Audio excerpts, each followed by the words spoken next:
नमस्कार. कृषीमित्र विनय कोठावदे आपल्या हक्काच्या यूट्यूब चॅनलमध्ये आपले सर्वांचे स्वागत आहे. आज माझ्यासोबत आहेत भरत दिघोळे सर, जे कांदा उत्पादक संघटनेचे महाराष्ट्राचे अध्यक्ष, संस्थापक अध्यक्ष आहेत. आणि आज आपण आलेलो आहे. सर, गाव कोणतं आहे आपण जिथे आपण जमलो आहोत? हे जोगलटेंबी, सिन्नर तालुका, नाशिक जिल्हा. ओके. आणि गोदावरी दारणा नदीचं इथं पवित्र संगम झालेला आहे आणि मोठ्या प्रमाणात इथं कांद्याची शेती होते या गावामध्ये आणि चांगल्या पद्धतीने कांदा शेतीची प्रॅक्टिसेस आहेत. ओके. आणि आज इथे जमण्याचं कारण जे आहे ते सरच आपल्या सरांकडून आपण जाणून घेणार आहोत. एक्झॅक्टली आपण का जमलेलो आहोत? आपण महाराष्ट्र राज्य कांदा उत्पादक शेतकरी संघटनेच्या माध्यमातून गेल्या अनेक वर्षांपासून कांद्याच्या बियाण्यापासून तर कांद्याच्या विक्रीपर्यंत वेगवेगळ्या टप्प्यावरती शेतकऱ्यांसाठी लढा लढतो आहे.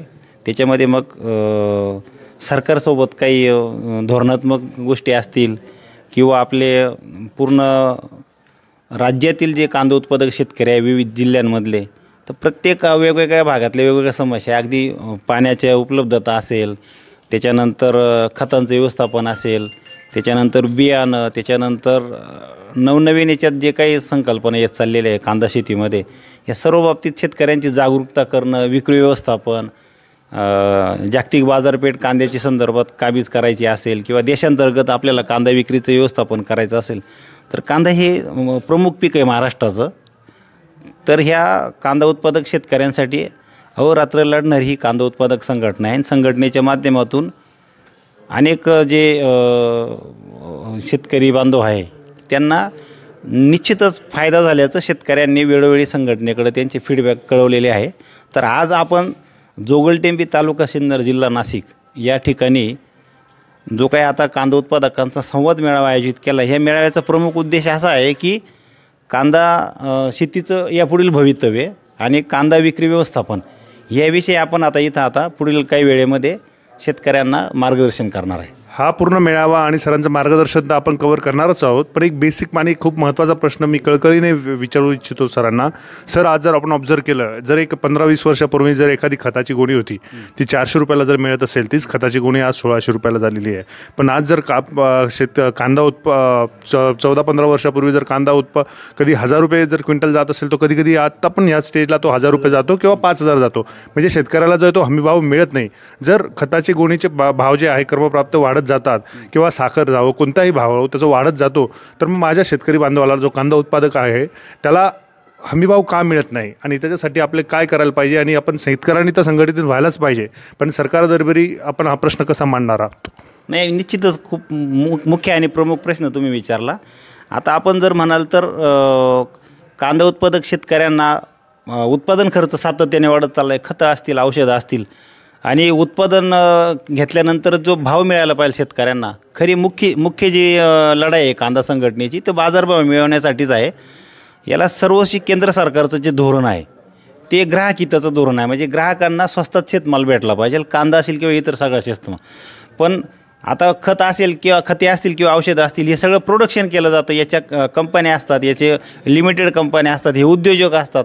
तर उद्योजकांना खूप सवलती किंवा बाकीच्या गोष्टी दिल्या जातात, पण त्या तुलनेमध्ये शेतकऱ्यांना जेवढं काय सरकारकडून प्रोव्हाइड व्हायला पाहिजे किंवा ज्या गोष्टी मिळायला पाहिजे जेव्हाची तेव्हा ते मिळत नाही.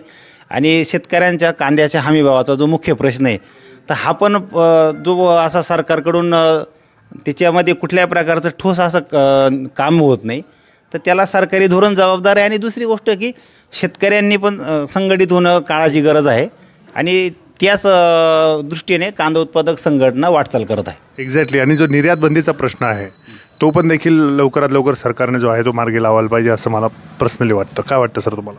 नाही, खऱ्या अर्थाने कांदा उत्पादकांची चांगली एकजूट जर झाली तर सरकार निर्यातच बंदी करणार नाही.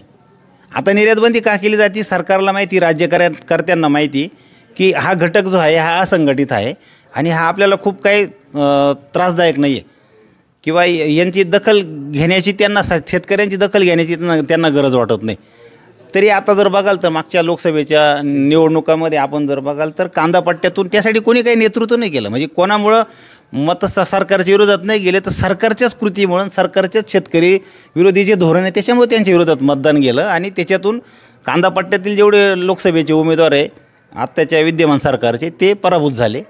आणि शेतकरी म्हणून किंवा कांदा संघटना म्हणून आम्ही तर असं म्हणू की कोणी जिंकून यावा, कोणी राजकारणात हारावं यासाठी एक शेतकरी शेती करतच नाही. शेतकरी शेती जे करतात, कांदा जे पिकवतात किंवा इतर शेतमाल असेल, तर आमचं साधन सोपं जी मागणी आहे की आम्हाला त्या वर्षी त्या पिकाला उत्पादन खर्चापेक्षा अधिकचा दर भेटला पाहिजे. शेतकऱ्याच्या कष्टाला जो आहे तो दाम मिळाला पाहिजे, ह्याच्यासाठीच कांदा उत्पादक संघटना ही काम करते आहेत भरत दिघोळे सरांच्या नेतृत्वात. आणि आशा करतो सरकारपर्यंत हे म्हणणं पोहोचेल आणि शेतकऱ्याच्या कष्टाला जो आहे तो दाम मिळेल. आपण आता पूर्ण मेळावा आपण कव्हर करणारच आहोत. सर, आपण आम्हाला वेळ दिला त्याबद्दल धन्यवाद आणि तुमच्या कार्याला शुभेच्छा. धन्यवाद. आपल्या जोगलटेंबी गावच्या ह्या मारुती मंदिरामध्ये आज जो कांदा उत्पादक शेतकऱ्यांचा संवाद मेळावा आयोजित केलेला आहे. आता संवाद मेळावा आपण यासाठी म्हणतो की आपल्याला संवाद करायचा आहे. अगदी मीच काय सांगून जाईल आणि तुमच्या काही गोष्टी जाणून नाही घ्यायच्या तर याच्यातून संवाद होत नाही. तर आपल्याला संवादातून अशी गोष्ट करायची की आजचा जो विषय आहे आपला, तर कांदा शेतकरी जे आहे तर कांदा शेतीचं भवितव्य येणाऱ्या काळातलं आणि कांदा विक्री व्यवस्थापन ह्या विषयावरती मी तुमच्याशी पुढील काही मिनटामध्ये मी संवाद करतो. तर गेल्या 10 वर्षापूर्वी 2015 साली आपण महाराष्ट्र राज्य कांदा उत्पादक शेतकरी संघटनेची स्थापना केली. आता हे संघटनेला 10 वर्षे झाले कार्य करतो आहे आपण. संघटनेच्या पूर्ण कार्यामध्ये राज्यातील कांदा उत्पादक जिल्ह्यांमधील विविध संघटनेचे पदाधिकारी आपले जे काही असतील, त्याचबरोबर शेतकरी बांधव असतील, यांच्या माध्यमातून कांदा क्षेत्रातले जे तज्ज्ञ लोक आहे, कांदा शास्त्रज्ञ असतील, पत्रकार बांधव असतील, त्याचबरोबर काही अधिकारी की जे शेतीशी त्यांचं मूळ आहे परंतु ते ह्याच्या नोकरी व्यवसायाच्या निमित्ताने ते सेटल झालेले बाहेर आहेत, परंतु शेतीवर त्यांना विशेष आवड असल्याने असे काही कांदा उत्पादक शेतकरी आहे जिल्ह्यातले, राज्यातले, त्यांचाही भरभरून कांदा उत्पादक संघटनेला साथ मिळते, सोबत मिळते. आपण ह्या सुरुवातीपासून जर सांगायचं झालं तर आपण सुरुवातीला ज्यावेळेस सोशल मीडियामध्ये व्हॉट्सअप जे आहे तर त्याचं अवघी 100 लोकांना एका ग्रुपमध्ये जोडता यायचं. सुरुवातीच्या काळात आपण ग्रुप सुरुवात केली, ग्रुपची निर्मिती केली, त्याच्यात शेतकऱ्यांना जोडत गेलो. नंतर 250 लोकांना जोडता यायला लागलं, नंतर 500 लोकांना, आता 1000 लोक एका ग्रुपमध्ये असतात व्हॉट्सअपच्या. आपण एक ग्रुप 10, 100, शेकडो ग्रुप नंतर महाराष्ट्रामध्ये कांदा उत्पादक संघटनेचे तयार झाले.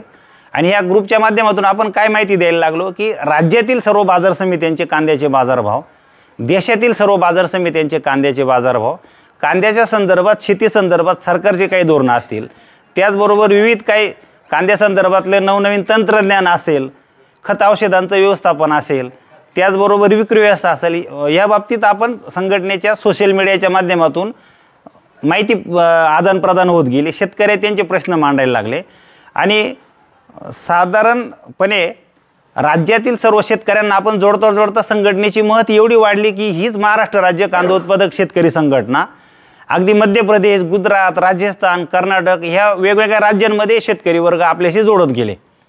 आता मूळ आपल्या कांदा संघटनेचं जर कार्यपद्धती ती जर समजून घ्यायची असेल तर कांद्याच्या उत्पादक शेतकऱ्याला कधीतरी 5 वर्षातून काही महिन्यांसाठी बाजारभाव उत्पादन खर्चापेक्षा अधिक भेटावा म्हणून संघटना आपली कार्य करत नाही, तर कांद्याच्या उत्पादक शेतकऱ्यांना सतत दरवर्षी, मग जानेवारीपासून तर डिसेंबर महिन्यापर्यंत जे काही 12 महिने एका वर्षात असतात, त्या प्रत्येक महिन्यामध्ये खरीप कांदा असेल, लाल कांदा, लेट खरीपचा कांदा असेल, रब्बीचा उन्हाळी कांदा असेल, कुठल्याही पद्धतीचा प्रकारचा कांदा आपण शेतात पिकवत असू, आपल्या प्रत्येक कांदा उत्पादक शेतकऱ्याला उत्पादन खर्चापेक्षा अधिक दर भेटला पाहिजे. आता जर तुम्ही विचाराल तर कांद्याचा उत्पादन खर्च प्रति क्विंटलला 2,500 ते 3,000 म्हणजे किलोला 25 ते 30 रुपये इतका येत आहे. आणि मग ह्या उत्पादन खर्चावर आधारित आपल्याला भाव भेटला पाहिजे तर आपल्याला साधारणतः 30 रुपयापेक्षा अधिकचाच दर मिळाला पाहिजे.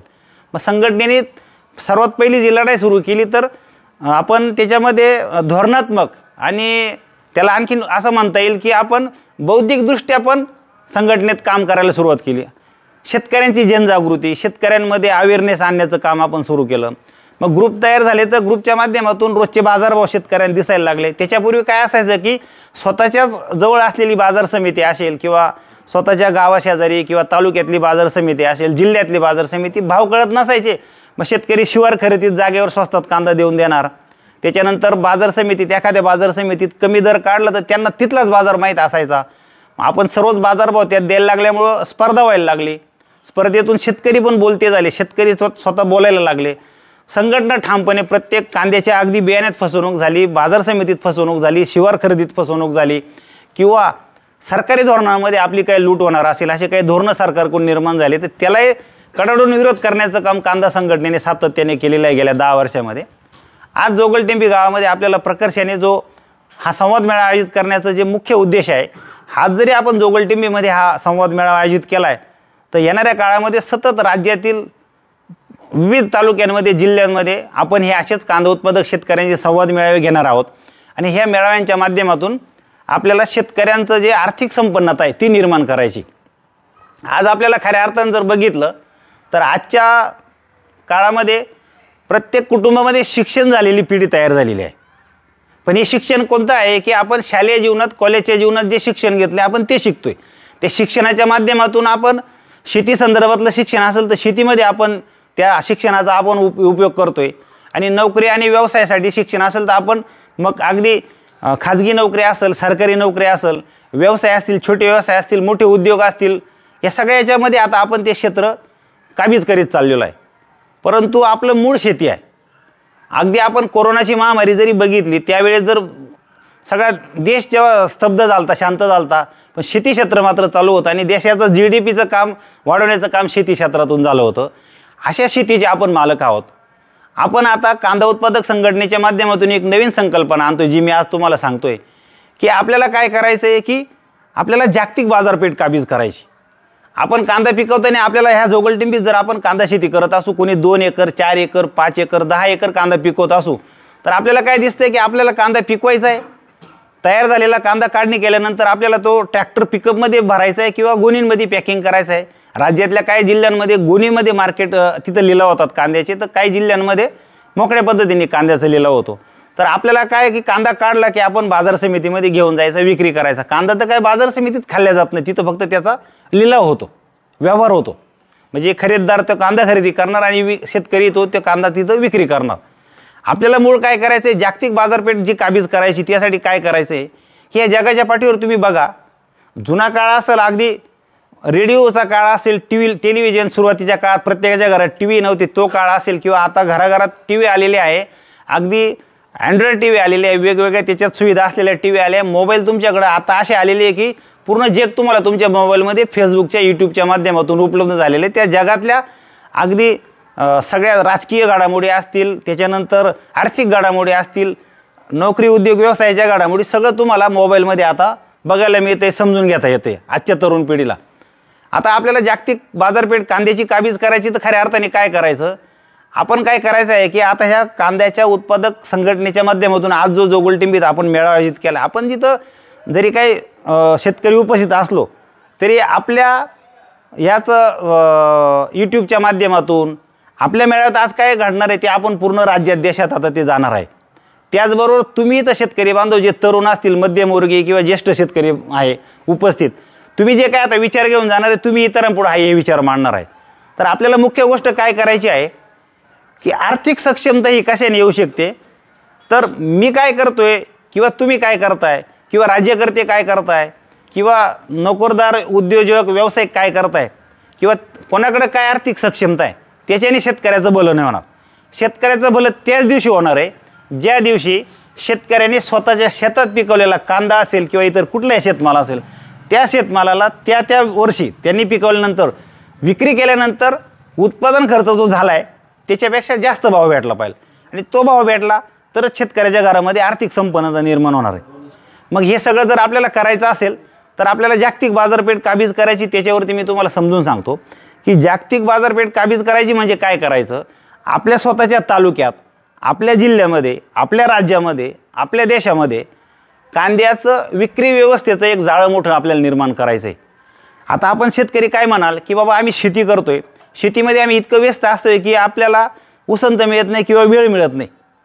तर प्रत्येक शेतकऱ्यांनी शेतीचे कामं सोडून विक्री व्यवस्थेमध्ये नाही यायचं आहे. ज्यांना इच्छा आहे, ज्यांना वाटते की माझ्या कुटुंबातला तरुण असेल की आम्हाला तो ह्या विक्री व्यवस्थेच्या साखळीमध्ये टाकायचं आहे त्या मुलाला किंवा त्या मुलीला, तर आयुष्यभराचा रोजगार मिळेल त्या कांद्यातून. एवढी ताकद त्या कांद्यामध्ये. जगामध्ये 700-800 कोटी लोकसंख्या आहे आणि आम्ही जो कांदा पिकवतो आपल्या भारतामध्येच 140 कोटी लोकसंख्या. आपल्या देशामध्ये महाराष्ट्रामध्ये जो काही कांदा पिकतोय त्याच्या अवघा 8 ते 10% कांदा हा निर्यात होतो.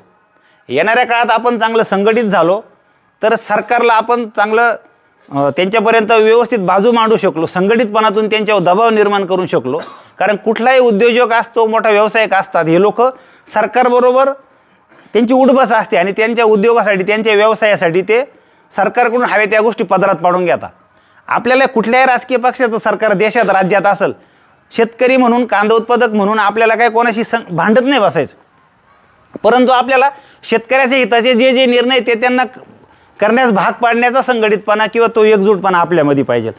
ते केल्यानंतर काय होणार आहे की 140 कोटी लोकसंख्या जर आपल्या देशाची आहे, मग आपण इथं खूप मोठ्या प्रमाणात जर कांदा पिकवतोय तर आपल्या देशालाच इतकी मोठी कांद्याची गरज आहे की आपला पिकवलेल्या कांद्यापैकी 90% जो कांदा आहे तो इथंच आपला त्याला ग्राहक आहे, ग्राहक वर्ग आहे, तो खाल्ला जातो, तो वापरला जातो. मग तो उद्योग व्यवसायाला असेल, कौटुंबिक वापर असेल, हॉटेलचा वापर असेल, इथं आपला कांदा वापरला. आपल्याला काय करायची की आपली विक्री व्यवस्था थोडी परावलंबी. आपण कांदा बाजारात घेऊन जाणार, मार्केटांमध्ये तिथं लिलाव होणार, तिथून तो व्यापारी असेल त्याची पॅकिंग करणार, मग तो होलसेलकडे जाणार, होलसेलर रिटेलकडे जाणार, रिटेलरकडून मग तो अगदी हात विक्री जे बसतात ते लोक त्याची विक्री करतात. या सर्व साखळीमध्ये कांद्याचा हा सगळा व्यापार होत असताना किंवा सगळी उलाढाल होत असताना ज्या ज्या व्यक्तीचा कांद्याला हात लागतो त्या प्रत्येकाला पैसा मिळतो. पण त्याला पैसा मिळणारा जो पुढचा जो घटक आहे शेतकऱ्याच्या नंतरचा, तर त्या प्रत्येक घटकाला पैसा मिळतो आणि तो फिक्स पैसा आहे. शेतकऱ्याचा फिक्स नाही. शेतकऱ्याला कधी कधी 5 रुपये किलोने कांदा विकायला लागतो, तो आपवदात त्याला 50 रुपये, 40 रुपये, 30 रुपयाचा दर मिळतो. पण आपवदातला असा दर नको. आपल्याला सतत चांगला दर मिळवायचा असेल, किमान 30 रुपयापेक्षा अधिकचा दर मिळवायचा असेल तर संघटित होणं गरजेचं आहे. संघटनेने घेतलेल्या प्रत्येक धोरणात तुमची साथ मिळणं गरजेचं आहे. आणि ती करण्यासाठी मग आपल्याला जर जागतिक बाजारपेठेचा ज्या विषयावर आपण आज बोलतो विक्री व्यवस्थापनाबद्दल, तर मग आपल्याला काय करायचं आहे, आपल्याला कांद्याची मार्केटिंग पण करायची, कांद्याची उत्कृष्ट प्रतवारी करायची म्हणजे निवड करायची आहे, त्याची पॅकिंग उत्कृष्ट करायची, त्याची जाहिरातबाजी करायची आहे. आणि कांदा खाल्ल्यानंतर काय काय मानवी शरीरामध्ये काय फायदे आहेत किंवा कांद्याचे काय उपयोग आहे या गोष्टी आपल्याला जगाला पटवून देता आल्या पाहिजेत. त्याच्याने काय होणार, आपल्या कांद्याचं खप वाढणार आहे. मग कांद्याचं खपत वाढल्यानंतर साहजिकच आपल्याला मागणी वाढणार. मागणी वाढली म्हणजे आपल्याला त्याचा दर पण चांगला मिळणार आणि तो आपण पिकवायला आपण सक्षम आहे. संघटना नव्हती तरी कांद्याची शेती होत होती, संघटना नसली तरी कांद्या शेती होणार आहे.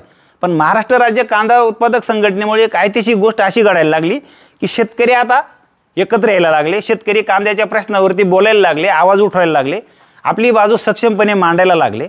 आणि ह्या माध्यमातून आपली कांद्याच्या बियाण्यापासून तर कांद्याच्या विक्रीपर्यंत ज्या ज्या टप्प्यावर काय छोटीशी लूट असेल ती आता इथून पुढं आपण बऱ्या प्रमाणात थांबवलं, त्याला यश आलेलं आहे. अजूनही आपण चांगले संघटित झाला तर येणाऱ्या काळामध्ये अगदी केंद्र सरकार असेल, राज्य सरकार असेल, आपण मागून आपण म्हणू ते योजना आणि त्या गोष्टी शेतकऱ्यांसाठी करायला आपल्याला साथ देतील, ते करतील सरकार.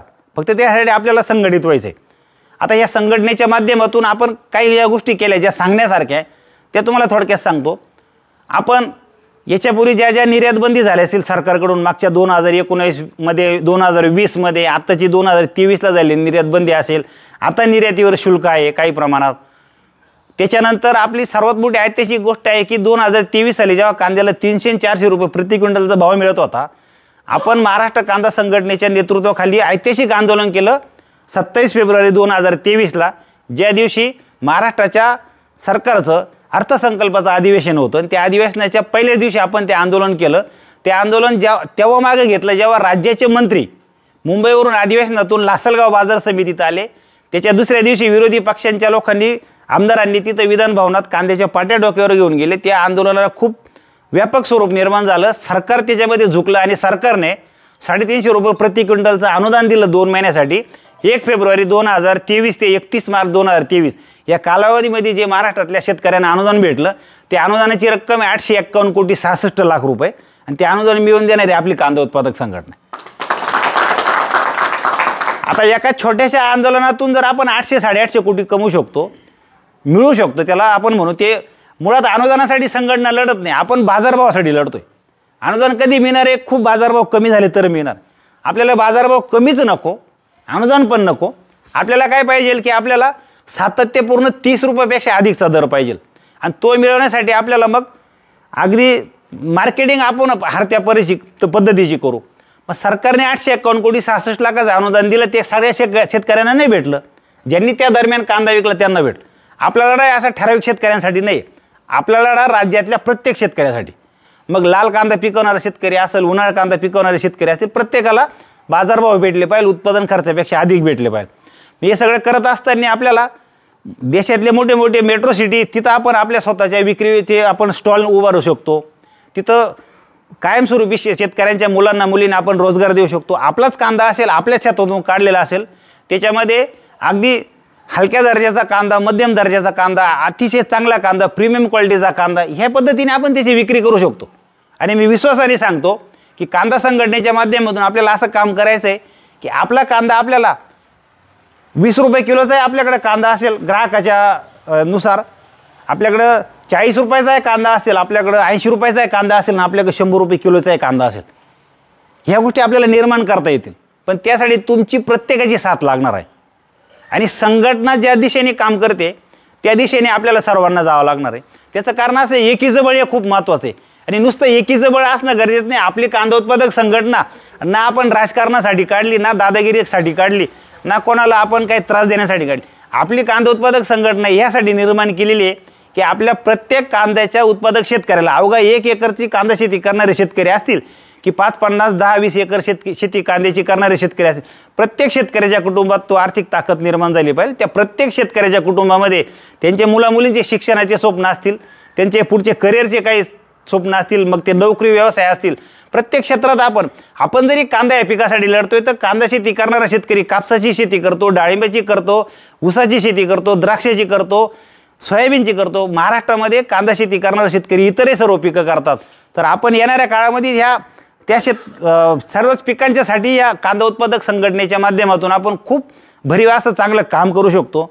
आणि अनेक मागच्या काही कालावधीत जर संघटनेची काम करण्याची जर पद्धत बघितली, संघटनेचे ऐतिहासिक काही कामगिरी बघितल्या, तर निश्चितच मला स्वतःला आत्मविश्वास आहे. अनेक जे शेतकरी, अनेक जे संघटनेचे पदाधिकारी, त्यांना आत्मविश्वास आहे की कांदा संघटना ही योग्य दिशेने कामकाज करते. कारण आपण ना कुठल्या राजकीय पक्षाबद्दल, कुठल्या राजकीय नेत्याबद्दल आपण चांगलंही बोलत नाही आणि त्यांच्यावर टीका करत नाही, कारण त्यासाठी आपण संघटनेची निर्मिती केली नाही. शेतकरी म्हणून राज्यातील कोणत्याही दिवशी जेव्हा आम्हाला पदाधिकाऱ्यांनी किंवा मला स्वतःला शेतकऱ्यांच्या समस्येचे फोन येतात, ती प्रत्येक समस्या एकदा फक्त शेतकऱ्याचा फोन येतो, त्याच्यानंतरचा प्रत्येक फोन हा संघटनेकडून गेलेला असतो. त्या शेतकऱ्याची मग बियाण्यातली फसवणूक असेल ती पूर्ण आपण भरपाई मिळवपर्यंत हे करतो. आत्ताचंच उदाहरण सांगायचं झालं तर आपण उन्हाळी कांद्याच्या फवारणीमध्ये काही चुकीचं पद्धतीचं प्रॅक्टिसेस करताना ते तणनाशक मारले गेलं, फवारणी झाली. त्याच्यामध्ये कळवण, सटाणा, देवळा, निफाड, शिंदर, येवला या नाशिक जिल्ह्यातल्या 6 तालुक्यांमध्ये काही ठराविक कंपन्यांचं जे औषध होतं ते मारलं गेलं शेतकऱ्यांकडनं, आणि त्याच्यामध्ये कांदा पूर्ण जळून त्याचं नुकसान झालं. तर आपण अतिशय तातडीने आणि एकदम त्याच्यामध्ये आपण कणखर प्रखर भूमिका घेऊन महाराष्ट्राचे कृषी मंत्री कोकळे साहेब यांना पाठपुरावा करून यांना पत्रव्यवहार केला. कृषी अधिकाऱ्यांशी आपण सातत्याने पाठपुरावा केला. कंपन्यांचे जे अधिकारी त्यांच्याशी संपर्कात राहिलो. आणि अनेक याच्यापूर्वीचे असे अनुभव आहे की मग कुठंतरी ग्राहक तक्रार मंचामध्ये आपण ती केस लढतो किंवा आणखीन दुसऱ्या पद्धतीने लढाई लढतो, आणि शेतकरी एखादा प्रश्न जुना झाला की तो तसाच विसरून जातो, आणि मग किंवा तिची क्षमता कमी होऊन जाते लढायची. तर आपण खूप ताकदीने लढलो तर 30 जानेवारीच्या आसपास किंवा जानेवारी महिन्यात झालेली जी काही नुकसान होती, तर आपण मार्च महिन्याच्या 15 अक्षरशः म्हणजे 1.5 महिन्यामध्ये महाराष्ट्रातल्या ह्या कांद्याच्या तणनाशकात नुकसान झालेल्या कांदा उत्पादक शेतकऱ्यांना साधारणतः कळवण, सटाणा आणि देवळा तालुका ह्या तालुक्यातील तिकडचे काही शेतकरी आणि येवला, शिंदर, निफाड ह्या तालुक्यातल्या काही शेतकरी अशा वेगवेगळ्या 2 कंपन्यांच्या औषधांनी ते नुकसान झालं होतं. आपण साधारणतः 1 कोटीपर्यंतची जी रक्कम आहे ती भरपाई मिळवून देऊ शकलो त्या शेतकऱ्यांना. आणि ही रक्कम संबंधित कंपन्यांनी चेकद्वारे त्या शेतकऱ्यांना दिली. प्रति एकर 40,000 रुपयाची भरपाई दिली. आम्ही असं नाही म्हणणार की 40,000 रुपयांनी शेतकऱ्यांचं काही त्याच्यामध्ये नुकसानीला खऱ्या अर्थाने न्याय देऊ शकलो, परंतु काहीच न मिळण्यापेक्षा 40,000 रुपये प्रति एकरी भेटले.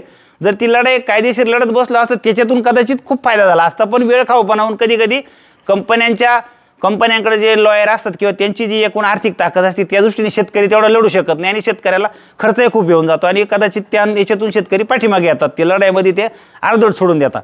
पण संघटनेच्या दबावामुळं, संघटनेच्या दबदब्यामुळं आणि संघटनेच्या पाठपुराव्यामुळं ते 1 कोटीच्या आसपास ती रक्कम शेतकऱ्यांना मिळाली.